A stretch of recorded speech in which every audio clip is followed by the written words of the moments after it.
नमस्कार दोस्तों, मेरा नाम प्रखर श्रीवास्तव है। मैं आप सभी लोगों का स्वागत करता हूं आपके अपने चैनल गुरु घंटाल में।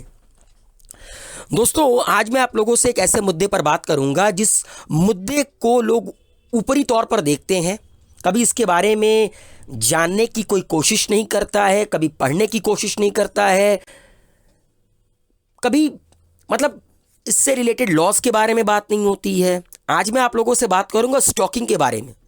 स्टॉकिंग होती क्या है, इंडियन पीनल कोड का कौन सा सेक्शन इससे डील करता है, उसमें क्या क्या प्रोविजंस है इस चीज को लेकर। देन देयर आफ्टर, जब क्रिमिनल अमेंडमेंट एक्ट हुआ 2013 में, तो स्टॉकिंग के लिए क्या क्या नई चीजें ऐड की गई। आज हम इन सारे मुद्दों पर बात करेंगे बैक टू बैक। सबसे पहला सवाल, स्टॉकिंग होती क्या है। अगर आप गूगल पे सर्च करेंगे तो स्टॉकिंग का सिंपल सा मतलब निकल कर आएगा, किसी का पीछा करना। ठीक है, किसी का पीछा करना स्टॉकिंग का सिंपल सा मतलब निकल कर आएगा। मगर लॉ की लैंग्वेज में स्टॉकिंग क्या होती है, अभी मैं आपको बताता हूं। अगर आप इंडियन पीनल कोड का सेक्शन 354 एंड सेक्शन 509 पढ़ेंगे तो उसमें साफ साफ लिखा है, किसी भी ऐसे वर्ड्स या जेस्चर का इस्तेमाल करना जिससे किसी महिला की मॉडेस्टी इंसल्ट होती है, मलाइन होती है, डिफेम होती है, उसे स्टॉकिंग का दर्जा दिया जाता है। मतलब आप किसी महिला की मॉडेस्टी, किसी महिला की इज्जत को नीलाम करने के लिए, अपना बदला निकालने के लिए या अपनी छिछोरी हरकतों को अंजाम देने के लिए, अपनी सो कॉल्ड मर्दांगी साबित करने के लिए जब किसी ऐसे वर्ड्स का इस्तेमाल करते हो या किसी ऐसे जेस्चर का इस्तेमाल करते हो जिससे महिला की मॉडेस्टी हार्म होती है, उसे इंडियन पीनल कोड की सेक्शन 354 एंड सेक्शन 509 के अंडर स्टॉकिंग कहा जाता है।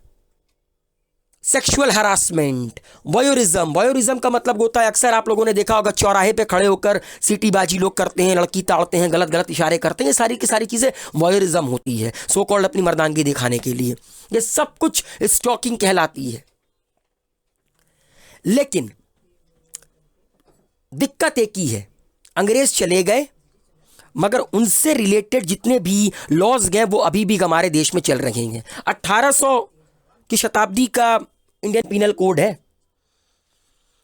कन्विक्शन रेट इतना कम है कि रॉन्ग डूअर बिल्कुल भी नहीं डरते इसको करने से पहले, क्योंकि इन्हें पता है यार इतने सारे लूप होल्स हैं, कन्विक्शन रेट बहुत कम है, करो करके निकल जाएंगे, क्या दिक्कत है, पुलिस नहीं पकड़ेगी, पकड़ भी लेगी तो कोर्ट में जाकर छूट जाएंगे, बहुत सारे लूप होल्स हैं। मैं रीजन बताता हूं छूट क्यों जाते हैं। देखिए, 3 चीज प्रूफ करना बहुत मुश्किल हो जाती है इस पर्टिकुलर केस में। पहला, the attack must be against a women. जो भी अटैक होना चाहिए, ये जो आपका स्टॉकिंग में जब किसी महिला की मॉडेस्टी पर अटैक हो रखा गया, तो सबसे पहली चीज कि the attack must be against a women.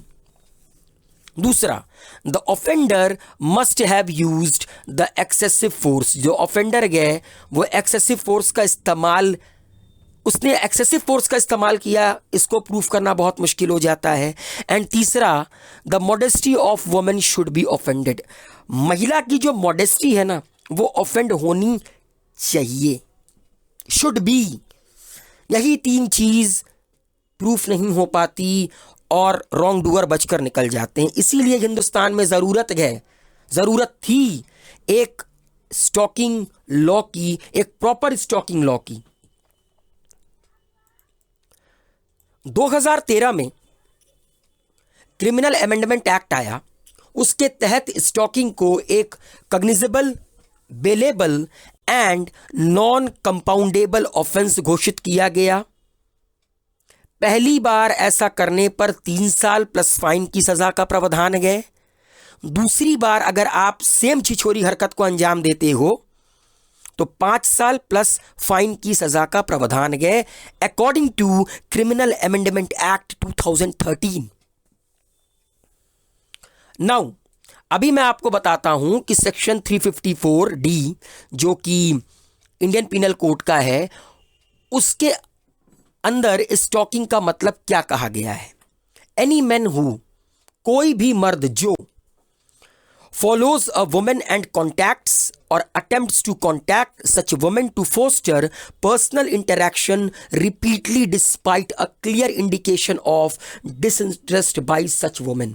अगर कोई भी मर्द किसी लड़की का पीछा करता है, उससे कांटेक्ट करने की कोशिश करता है, उसको मैसेजेस करता है, उसके घर के बाहर खड़ा होकर ताड़ता रहता है, ठीक है, बल्कि उस महिला ने उसको ये बात क्लियर कर दी है कि दैट मैं आप में इंटरेस्टेड नहीं हूं, दोस्ती करने में या किसी भी तरह का कांटेक्ट रखने में, फिर भी अगर वो इन सारी चीज़ों का अंजाम देता है तो वो स्टॉकिंग कहलाती है। वो स्टॉकिंग कहलाती है। वो जो नुक्कड़ पे खड़े होते हैं ना छिछोरे, वो स्टॉकिंग ही करते हैं। मोहल्ले की आती जाती लड़कियों पर कमेंट पास करना, उनका पीछा करना, ठीक है, ये सारी चीज़ें स्टॉकिंग में आती हैं। Monitors the use by a women of the internet, email और any other form of electronic communication commit the offence of stalking. आपको पता है पहले के दौर में क्या था कि नुक्कड़बाजी में बैठकर स्टॉकिंग करते थे, अब स्टॉकिंग का तरीका बदल गया है। अब डिजिटल स्टॉकिंग होती है। लड़की को मैसेज करना, भले वो लड़की आप में इंटरेस्ट है या नहीं, ठीक है, देन देयर आफ्टर बार बार उसके मना करने के बाद भी इलेक्ट्रॉनिक मीन के तहत उसको परेशान करना, ये सब कुछ स्टॉकिंग के अंडर में आता है। अगर लड़की मना कर रही है तो पतली गली नापो ना यार, पहले कुछ बनो, पहले कुछ ऐसी पर्सनैलिटी बनाओ कि एटलीस्ट आपको भी लगे कि आप में कुछ है सामने वाले से बात करने के लिए। सामने वाला आपको क्यों पसंद करेगा, सामने वाला आपसे क्यों बात करेगा? आप नल्ले हो, नल्लों से कोई बात नहीं करता। इस दुनिया में कोई भी लड़की किसी नल्ले से बात नहीं करना चाहती, ठीक है। तो एक इज्जत जो है ना, मैं ये नहीं कहता हूं कि आप सामने वाले की इज्जत करने के लिए उसे मैसेज करना बंद कर दो। खुद की इज्जत करो यार, आप खुद में ओरिजिनल हो, खुद की इज्जत करो, खुद को पहले कुछ बनाओ, फिर देखो जमाना तुमसे बात करने खुद आएगा, तुमको किसी की स्टॉकिंग करने की जरूरत नहीं पड़ेगी। तो ये सेक्शन 354D के अंडर स्टॉकिंग कहलाती है। लेकिन देखिए कुछ एक्सेप्शन ऐसे होते हैं जिनमें स्टॉकिंग को ऑफेंस नहीं माना जाता। वो कौन से 3 सिचुएशन है मैं आपको बताता हूं। पहला, स्टॉकिंग को रोकने के लिए या स्टॉकिंग को प्रिवेंट करने के लिए अगर कोई इंसान किसी पर्टिकुलर चीज को स्टॉक कर रखा है तो वो क्राइम नहीं कहलाएगा। मान लीजिए कि कोई क्राइम होने वाला है या कोई लड़की है, उसका लगातार कोई पीछा करता है सिर्फ इसलिए कि उसके साथ कुछ गलत ना हो या कोई क्राइम उसके साथ हो ना जाए, तो वो स्टॉकिंग के दर्जे में नहीं आती है। वो स्टॉकिंग के दर्जे में नहीं आती है। मतलब क्राइम को रोकने के लिए, क्राइम को डिटेक्ट करने के लिए जो स्टॉकिंग होती है वो गलत नहीं है। It was pursued under any law or to comply with any condition or requirement imposed by any person under any law। अगर लॉ के अंडर स्टॉकिंग हो रही है तो यह भी गलत नहीं है। अगर लॉ के अंडर कानूनी तरीके से स्टॉकिंग हो रही है तो यह भी गलत नहीं है। एंड तीसरा, in the particular circumstances such conduct was reasonable and justified. मान लीजिए कोई ऐसा सर्कमस्टांसेस है जिसमें कि स्टॉकिंग रीजनेबल है, ज़रूरी है, जस्टिफाइड है, तो ये स्टॉकिंग नहीं कहलाएगी। देखिए किसी महिला की मॉडेस्टी अगर हार्म हुई तो वो स्टॉकिंग का सीधा सीधा केस बनेगा। महिला की मॉडेस्टी को आप हार्म मत करो, वरना वैसे तो इस दुनिया में हर खूबसूरत चीज़ को देखने के लिए ऊपर वाले ने आपको आंख दे रखा है। अरे सीरत अच्छी करो ना यार, सीरत अच्छी करो। आप पूरा जहान देखो, किसी ने नहीं रोका है, लेकिन सीरत अच्छी करो। किसी वुमेन की मॉडेस्टी को हार्म मत करो। ये प्यार मोहब्बत किसी की मॉडेस्टी को हार्म करके नहीं होता है। किसी को पाना प्यार मोहब्बत की निशानी नहीं होती है। किसी की मॉडेस्टी हार्म कर कर आपको कुछ नहीं मिलने वाला। Okay.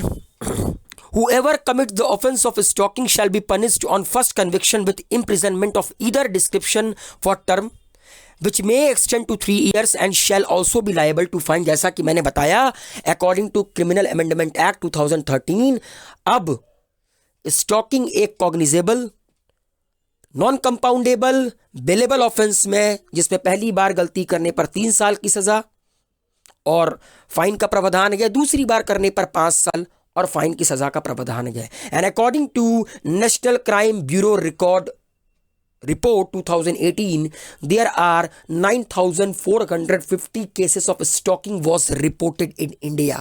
9450 स्टॉकिंग के केस इंडिया में रजिस्टर्ड हुए 2018 में। एनसीआरबी का रिकॉर्ड जाकर देख सकते हैं आप लोग। मतलब हर 55 मिनट में 2018 में हर 55 मिनट में हिंदुस्तान में एक स्टॉकिंग का केस बना, हर 1 घंटे में एक केस। अब ये मोड ऑफ स्टॉकिंग होती क्या है मैं आपको बताता हूं। सबसे पहला, किसी लड़की का पीछा करना, उसको अनवांटेड या छिछोरे लेटर्स लिखकर भेजना या फोन कॉल्स करना, जबरदस्ती उससे बात करने की कोशिश करना, उसके फोटोग्राफ्स लेना, उसके परिवार को, उसके फ्रेंड्स को अब्यूज करना, गाली देना, उन्हें हैरेस करना, फिजिकली असॉल्ट करना या उसे थ्रेट करना कि मैं तुम्हें फिजिकली असॉल्ट करूंगा, सेक्सुअली असॉल्ट करने की धमकी देना, उसके घर बिना किसी काम के पहुंच जाना, घर के बाहर खड़े रहना, उसे प्रेजेंट सेंड करना। भैया तुमको जानती नहीं है, क्यों इतनी जवानी अंगड़ाई मार रही है कि आप उसको प्रेजेंट सेंड कर रहे हो। उसके खिलाफ किसी भी तरह का र्यूमर फैलाना, सोशल मीडिया से उसको स्टॉक करना, उसकी आईडी में घुस घुस कर या डिफरेंट एप्स के थ्रू, ये सब स्टॉकिंग आती है दोस्त, ये सब स्टॉकिंग है। It is a modes of stalking in India. And आखिरी वाला तो लोग करते हैं, मुझे पता है, ठीक है। तो ये क्राइम है दोस्तों, इसे करना छोड़ दीजिए। भले ही मैंने कहा ना हिंदुस्तान में इतना इस मुद्दे को गहराई में जाकर लोग देखते नहीं, ऊपर ही ऊपर देखते हैं, मगर वो भी क्राइम है। कितने तरह के स्टॉकर्स हैं इंडिया में, अब मैं आपको बता दूं कि स्टॉकर्स कई तरह के होते हैं। पहला होता है rejected stalker, those who follow someone in order to take revenge from them due to personal grudges such as divorce, separation etcetera. ये वो मियाँ आशिक होते हैं, मान लीजिए इन्हें किसी से प्यार हुआ, न शक्ल है, न सूरत है, न सीरत है, न कुछ है, बस पहुंच गए प्यार का इजहार करने, लड़की ने मना कर दिया, ठीक है, कारण कोई भी हो, वो उसकी चॉइस है। अब इनके अंदर बदले की भावना जाग गई कि आग जो लगी है दिल में उसे मोहल्ले में लगा दूंगा, वहां जो उसकी डोली उड़ गई तो घर का घर जला दूंगा। ये होते हैं कुछ लोग ऐसे टाइप के जिनके अंदर भाई आशिकी पता नहीं कौन से नस में घुसी पड़ी रहती है, भगवान जाने। तो एक रिजेक्टेड स्टॉकर होते हैं जो बदला लेने की भावना से स्टॉकिंग करते हैं कि मैं इससे बदला लूंगा, इसका पीछा करूंगा, सब। एक होता है रिजेक्टेड स्टॉकर। दूसरे होते हैं रीसेंटफुल स्टॉकर। रीसेंटफुल स्टॉकर वो होते हैं, मान लीजिए पास्ट में किसी लड़की से कुछ इनकी बहस हो गई या किसी लड़की के टुवर्ड इनके अंदर एंगर गए, हेट्रेड गए, और फिर ये उस लड़की का पीछा करते हैं, साइबर स्टॉकिंग करते हैं, उसके पेरेंट्स को, उसके फ्रेंड्स को अब्यूज करते हैं। ये होते हैं रीसेंटफुल स्टॉकर्स। तीसरे होते हैं heroic stalker, those who wish to make love, relationship, intimacy, etc. from victim and they believe to be that they can get love from girl if they follow her। तीसरे होते हैं वो जिनको लगता है लड़की का पीछा करने से उन्हें प्यार मिल जाएगा, उन्हें मोहब्बत मिल जाएगी, उन्हें इंटीमेसी मिल जाएगी। ये आपको हिंदुस्तान के हर गली हर चौराहे पर मिल जाएंगे, हर गली हर चौराहे पे मिल जाएंगे। 14 के बाद इनकी जवानी अंगड़ाई मारना शुरू कर देती, जैसे प्यूबर्टी की एज में आते हैं। और फिर होते हैं प्रीडेटरी स्टॉकर्स। प्रीडेटरी स्टॉकर्स कौन होते हैं? दोस्त who follow the victims in order to make plans for the attack and sexual harassment on the victim. जो ये सबसे दो कौड़ी के, सबसे नल्ले, सबसे कमीने दर्जे के स्टॉकर्स होते हैं, जो कि किसी लड़की की स्टॉकिंग इसलिए करते हैं ताकि उसको सेक्सुअली हैरेस कर पाए, अकेला देखकर उसके ऊपर अटैक कर पाए। ये होते हैं प्रीडेटरी स्टॉकर्स। ये जो हमारे देश में एसिड अटैक करते हैं अकेले में पाकर, ये सारे के सारे प्रीडेटरी स्टॉकर्स हैं। ये स्क्रीन पर आप लोगों को नजर आ रहा होगा। देखिए मैं आप लोगों के लिए 2 पिक्चर्स लेकर आया हूं, 2 डेटा लेकर आया हूं। 2014 में 4600 99 केसेस दर्ज हुए स्टॉकिंग के। 2015 में केसेस बढ़ गए 5119, 2016 में 7190, 2017 में 8145, 2018 में 9438। और ये जो आपको ब्लू से नजर आ रहा है, 1 लाख महिलाओं में 2018 में हर 1.5 महिला ने स्टॉकिंग का केस दर्ज कराया, स्टॉकिंग की विक्टिम की शिकार हुई।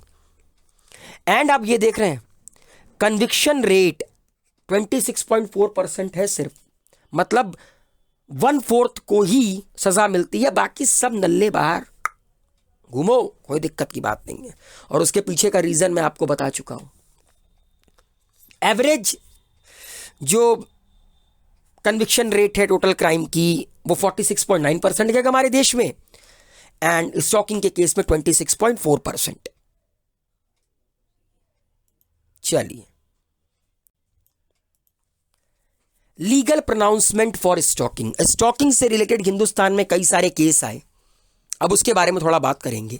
एक केस था Vishakha versus state of Rajasthan 1997 में केस हुआ राजस्थान में, मतलब state of Rajasthan versus Vishakha, supreme court, discussing sexual harassment at work place which is read with an important judgment of Supreme Court in the matter of Apparel Export Promotion Council versus AK Chopra is stated that every act of sexual harassment resulted in violation of fundamental right of women workers mentioned under Article 14, 19, 21 of Indian Constitution, which broadened the subject jurisprudence in service law।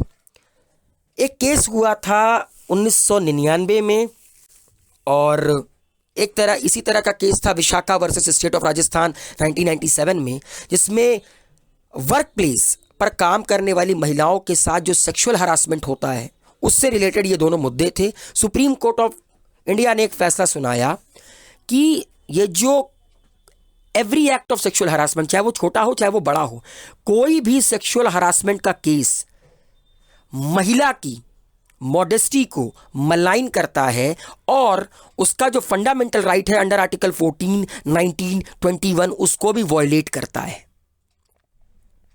उसको भी violet करता है। 2012 में inspector general of police versus S Samuthiram 1999 के case में फैसला आया, set out 8 guidelines to curb eve टीजिंग।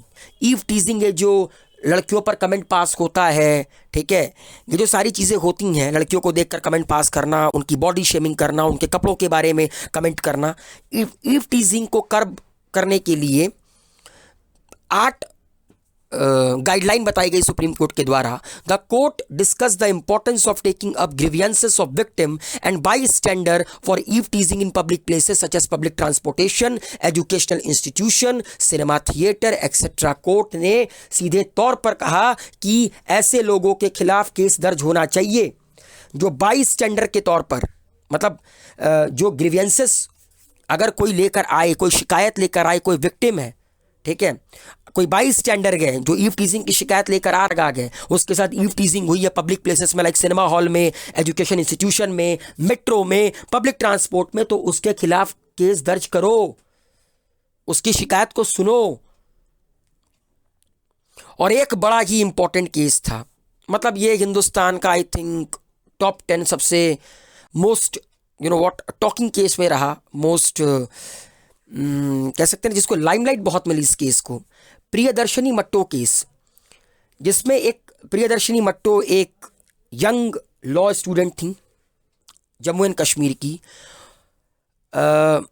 Delhi के एक आईपीएस ऑफिसर थे, उनके बेटे ने, जिनका नाम था संतोष सिंह, वो उसका मतलब वो सीनियर था, मतलब संतोष सिंह जो कि आईपीएस ऑफिसर का बेटा था, वो प्रियदर्शनी मट्टो का सीनियर था लॉ कॉलेज में।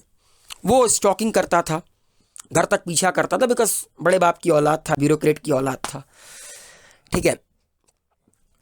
उस बंदे ने, संतोष सिंह ने, वसंत कुंज जहां पर प्रियदर्शनी मट्टो रहती थी, प्रियदर्शनी मट्टो ने बार बार पुलिस से कहा कि ये इंसान मेरा पीछा करता है, मुझे परेशान करता है, इसके इंटेंशन सही नहीं है, मगर आईपीएस ऑफिसर का लड़का था, कहाँ से पुलिस वाले हाथ लगाते। उस बंदे की हिम्मत देखिए, संतोष सिंह ने प्रियदर्शनी मट्टो के घर, जो कि वसंत कुंज दिल्ली में था, उसके घर जाकर प्रियदर्शनी मट्टो का रेप किया, मर्डर किया, पूरा का पूरा चेहरा बिगाड़ दिया हेलमेट से। Multiple complaint files against the culprit in Vasant Kunj and RK Puram police station. And उससे पहले, ये सब होने के पहले, जैसा कि मैंने बताया, आरके पुरम पुलिस स्टेशन और वसंत कुंज पुलिस स्टेशन पे प्रियदर्शनी मट्टो ने कई सारे केसेस दर्ज करवा दिए थे पुलिस के पास। मट्टो वॉज अलोन एट होम। 23 जनवरी का दिन था 1996, जब ये बंदा घर में घुसता है, उनको मारता है, उनका रेप करता है, उनका चेहरा बिगाड़ देता है। और ये देखिए ये स्टॉकिंग का केस कहां से कहां पहुंचा। Afterward the case was transferred to CBI in 1996। और ये इतना हीनस क्राइम था कि ये केस सीधे 1996 में सीबीआई को ट्रांसफर हुआ। The high court awarded him the death penalty which was later granted life imprisonment by supreme court in December 2010। लेकिन मैं आप लोगों को एक बात बता देना चाहता हूं, ये बंदा छूट गया था। प्रियदर्शनी मट्टो केस को कभी आप लोग डीप में जाकर पढ़ेंगे तो संतोष सिंह छूट गया था। बाद में जब हिंदुस्तान में आक्रोश उठा, जब जेसिका लाल हत्याकांड हुआ, जेसिका लाल हत्याकांड के तहत जब आक्रोश उठा, तब इस केस को दोबारा से रीओपन किया गया। हाई कोर्ट ने डेथ पेनाल्टी सुनाई और 2010 में संतोष सिंह को सुप्रीम कोर्ट ने लाइफ इम्प्रिजनमेंट की सजा सुनाई। मतलब हाई कोर्ट के डेथ पेनाल्टी को लाइफ इम्प्रिजनमेंट में कन्वर्ट कर दिया। आप देख सकते हैं एक स्टॉकिंग का मुद्दा जिसको पुलिस वालों ने हल्के में लिया, वो कहां से कहां पहुंच गया। 2016 में बॉम्बे हाई कोर्ट ने Shri Diyu Baju Budake versus the state of Maharashtra के बीच में एक केस था, उसको जज किया। Look into a case of suicide by a woman who claim that the reason for her suicide was the constant harassment and stalking done by the accused. एक लड़की थी श्री दियू बाजू बुदाके वाले केस में। उस लड़की ने सिर्फ इसलिए सुसाइड कर लिया कि उसको एक लड़का, एक मतलब जो अक्यूज था, वो उसके वर्क प्लेस पर उसको स्टॉक करता था, काम के दौरान उसका पीछा करता था, उससे कॉन्स्टेंटली हैरेस करता था और उसके ऊपर दबाव बनाता था शादी करने के लिए। ये किसी से कह नहीं पाई और इन्होंने आत्महत्या कर ली। जब हाई कोर्ट का फैसला क्या आता है, the high court held that the charges under section 354D out to have been recorded in addition to the charge for abetment to suicide. उस लड़के के खिलाफ हाई कोर्ट ने कहा कि सेक्शन 354 भी लगेगी, प्लस अबेटमेंट टू सुसाइड का केस भी, सुसाइड के लिए उकसाना। मतलब अगर आप किसी को इतना मेंटली हैरेस कर दो, चाहे स्टॉकिंग करके करो, चाहे आप उसको सेक्सुअली थ्रेटन करके करो, फिजिकली थ्रेटन करके करो, आपके कारण उसने ये स्टेप लिया, आपका तो जेल जाना बनता है। तो ये कुछ लीगल प्रोनाउंसमेंट थी और आप देख रहे हैं कहां से बातें शुरू होती हैं और कहां तक जाकर खत्म होती है, किसी की जिंदगी खत्म हो जाती है। So please guys don't do this. हमारे घर में भी माँ है, बहनें हैं, हमारी भी कई सारी फीमेल दोस्त हैं। लड़कियों को कभी जिस्म से ऊपर उठ के भी देख लो, एक लड़की के तौर पर, एक दोस्त के तौर पर, एक बहन के तौर पर। यार ऑनेस्टली बताऊं, ऐसा नहीं है कि सारी लड़कियां गलत होती हैं। आप उन्हें इज्जत दो, वो आपको समझेंगी। अब दौर बदल गया है दोस्त, ठीक है। So be a man, be a man. जो एक वर्ड होता है ना, हम लोग अक्सर यूज करते हैं, मर्दांगी। मर्दांगी ये नहीं है कि तुम्हारे कारण कोई लड़की सुसाइड कर ले। मर्दांगी ये नहीं है कि तुम्हारे कारण कोई लड़की रात में सो नहीं पा रही है, चैन से रास्तों में घूम नहीं पा रही है। Be like a man. कहते हैं ना कि एक बात कही जाती है कि सुनसान लड़की ना मौका नहीं होती है, वो हमारी जिम्मेदारी होती है। थोड़ी सी ना बस थिंकिंग बदल दो, प्रोक्लिविटी मौके के टुवर्ड नहीं, जिम्मेदारी के टुवर्ड डालो।